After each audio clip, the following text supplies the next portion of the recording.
I need you to go to the control panel. Remember the buttons I told you never to touch?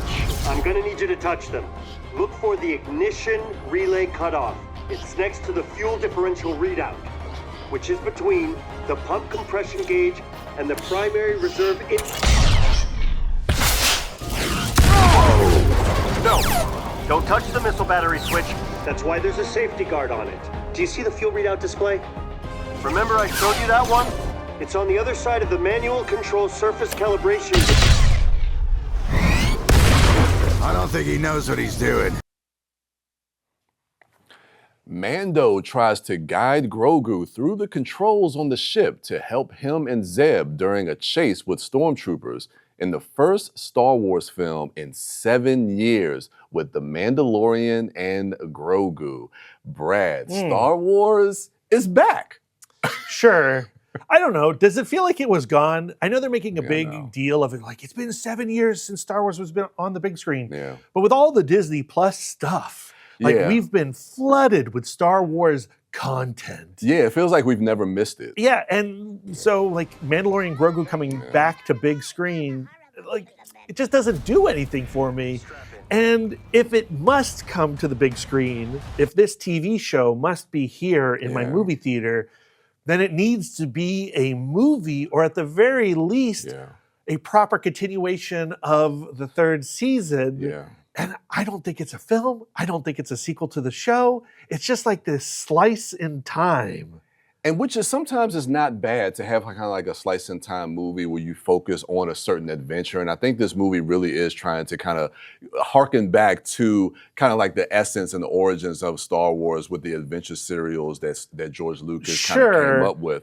But when you're talking about continuing something from a TV series and also coming off the third season of The Mandalorian, which wasn't that great, I think if you would have had this movie come out maybe after season 2, when that excitement for that show was high, you know, maybe you could have had something there, but it just feels like it's kind of, you're on a downward slope here. I need an arc, okay? I need a character to begin here, and I need him to end up here. I agree. And that does not happen in this film.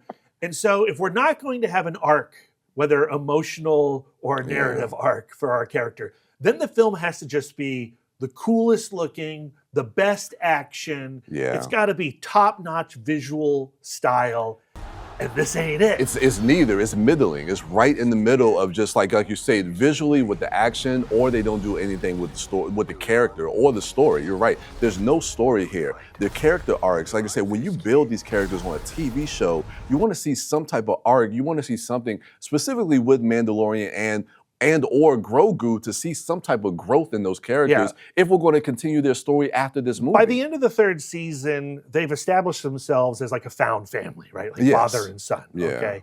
And like, you know, that was satisfying. So here we are at the beginning of the story, and that's where they are. And they go on this fetch quest. It involves teaming up with Rhoda the Hutt, Jabba the Hutt's son. And that character does get a little bit of an arc. Yeah, which I wanted to talk about. But I don't care about that character's arc. Well, and that's the thing too, because in this movie, you're right, he probably is the only character in this story that has some type of character arc, some type of motivation for the choices that he's making and what he wants to do with his own personal life. I like kind of his storyline. You're right, they don't do much with that. But if you would have given something like that to The Mandalorian, considering where he is at this part, in this stage of his life and the story with Grogu, I think you could have had something compelling there, but you just don't do anything with these characters. But I think Jon Favreau and Dave Filoni just don't have any interest in expanding the Star Wars universe. They are playing in the tight sandbox that George Lucas gave them. So they want to have scenes where it's like, oh, what about some Amanamods, man? Those little characters that were in the background of Jabba's palace. Let's have a whole bunch of them.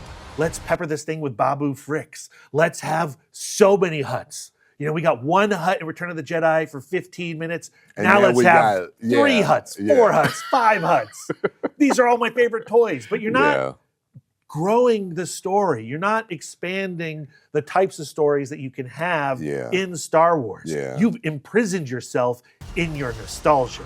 Yeah, because it's not, like you said, you know, you're not doing anything to to expand the story or to further or evolve the storylines or even just the universe itself. You're right. You're making this universe feel way too small, focusing in on these characters and not giving them any development. So it's shrinking stuff and not expanding it in the way that us as fans want to see the world expand. When we were kids, we wanted to see stuff outside the Skywalker saga. We wanted to see all these other things that they kind of teased and talked about. And now we're at that stage where you can do that and you're still not doing it. But what's your rating for this? Well, we're the B&B show. We are. If we love something, we give it a B+. If we don't love something, we give it a B-. Yeah. I've been watching Star Wars since I was an infant, okay? Yeah. I love Star Wars. Yeah. I did not hate this movie, but I cannot give it a B+. It's a B-. So yeah, I'm right there with you. Grew up with Star Wars, love Star Wars, but this isn't it. This isn't what I signed up for. This is a B-. If you liked what you just saw, Then check us out on YouTube at PGC TV Online. We'll see you at the movies.